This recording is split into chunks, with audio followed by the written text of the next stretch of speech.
The conference room smelled like cold coffee and desperation. Maya Chen, 34, CEO of one of Chicago's fastest-growing tech startups, sat alone at the head of a 20-person table staring at her phone screen. The message from her mother was only 11 words long, but it hit her like a freight train. "We are coming this weekend. Bring someone, no excuses this time." She had exactly 4 days. Maya had built a company from nothing. She had negotiated contracts with Fortune 500 executives, fired people without flinching, and once gave a TED Talk in front of 3,000 people without a single note. But the idea of calling her traditional Taiwanese parents and telling them, again, that she was still alone made her feel like she was 8 years old and failing a math test. She walked out of her office and into the open floor plan, moving past rows of developers and designers, all of them too absorbed in their screens to notice their boss was quietly unraveling. She stopped at the small kitchen at the end of the hall, poured herself a glass of water, and said out loud to nobody in particular, "I need a boyfriend to meet my parents this weekend." She hadn't meant for anyone to hear her, but someone did. If you believe in kindness and second chances, please like, comment, share, and subscribe to the Kindness channel. And tell us in the comments, where are you watching from? We love hearing from our global family. Daniel Reeves was crouched behind the kitchen counter fixing a leaking pipe under the sink. He was the building's maintenance man, quiet, reliable, the kind of man people said hello to without ever really seeing. He was 38, with calloused hands, a soft voice, and eyes that had witnessed enough grief to last 2 lifetimes.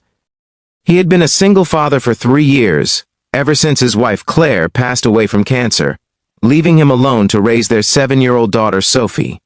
He heard every word Maya said. He stood up slowly, wiping his hands on a cloth, and Maya nearly dropped her glass when she realized someone was there. "I'm sorry," she gasped. "I didn't see you. Pipe under the sink," he said simply, pointing down. Then, after a pause that felt longer than it was, he added, I could help, if you need someone." He stopped himself, suddenly aware of how strange that sounded. "Sorry, that came out wrong. I just meant I overheard you and I thought—" He shook his head. "Forget. I'm sorry."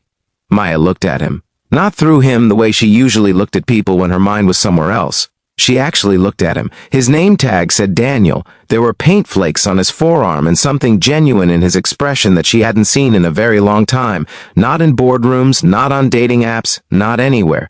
"You're serious?" she asked. "I'm a single dad," he said. "I've learned to be serious about the things that matter. And it looked like that mattered to you."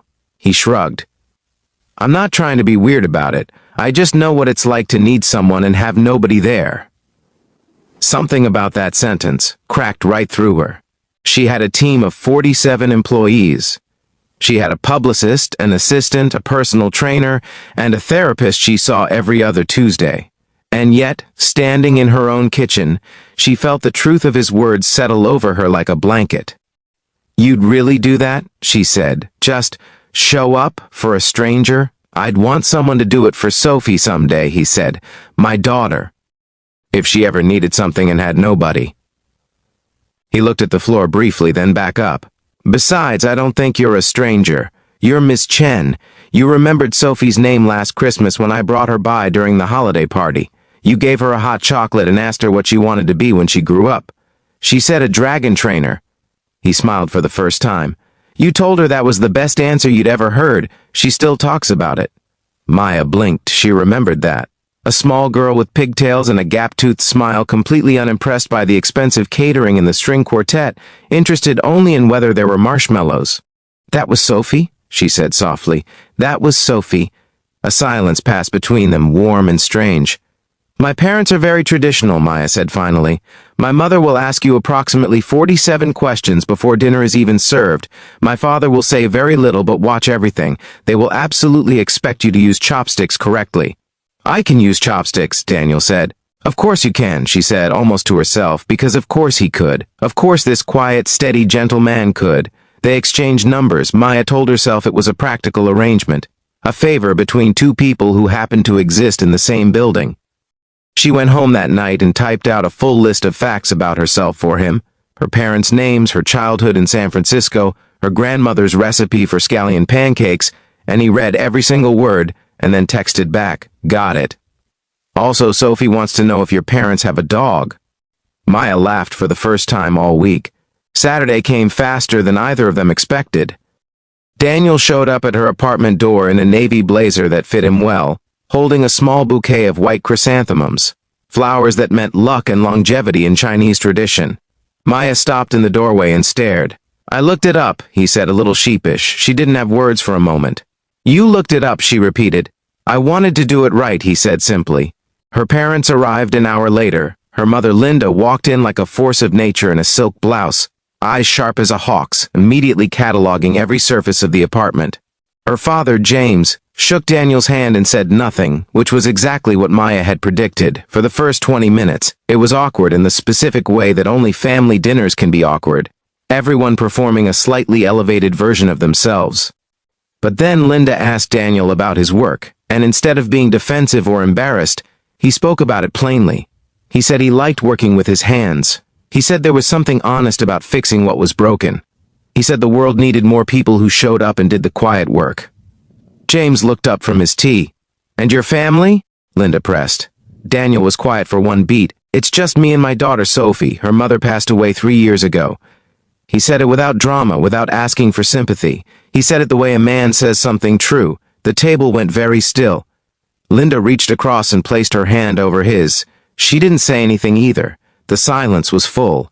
After dinner, when Maya was helping her mother in the kitchen, Linda spoke low and close. "He's a good man," she said.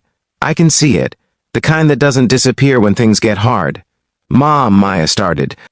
"I'm not pushing," her mother said, which was the most surprising thing she had ever said in Maya's entire life. "I'm just telling you what I see." She handed Maya a dish to dry. "You've spent 10 years building something impressive. Don't forget to build something that holds you, too."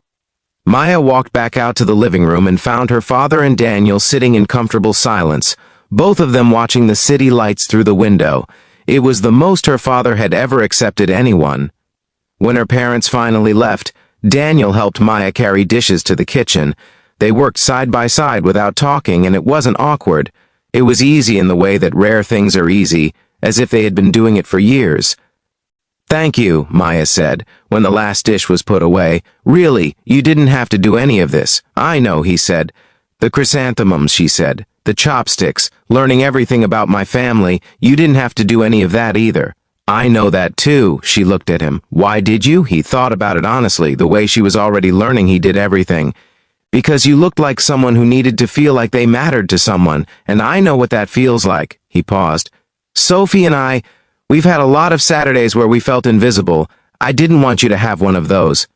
Maya felt something shift in her chest. Not dramatically, not like the movies, just a quiet, significant shift, the way furniture moves when you finally put it in the right place.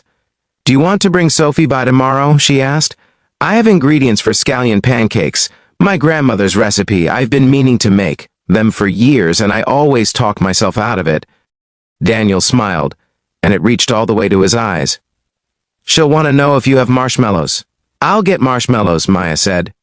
He left, and she stood at her window looking at the same city lights her father had been watching, and she thought about how strange and beautiful it was. That kindness could find you in a kitchen, that a stranger could show up with the right flowers, that a little girl who wanted to train dragons could quietly rewrite the story of your whole weekend. She picked up her phone and texted him, "My grandmother also made the best red bean soup. I'll make that too." He replied in 30 seconds, "We'll be there at noon." And just like that, a favor became a friendship. And a friendship, given enough Saturday afternoons and red bean soup and a gap-toothed girl who believed in dragons, had every chance in the world of becoming something more. Some of the best things in life start with someone simply saying, "I'm here," and meaning it completely. If this story moved you, please like, comment, and share it with someone who needs to hear it today. Subscribe to the Kindness channel and help us keep these stories alive. Kindness is never small. It always lands somewhere it was needed most.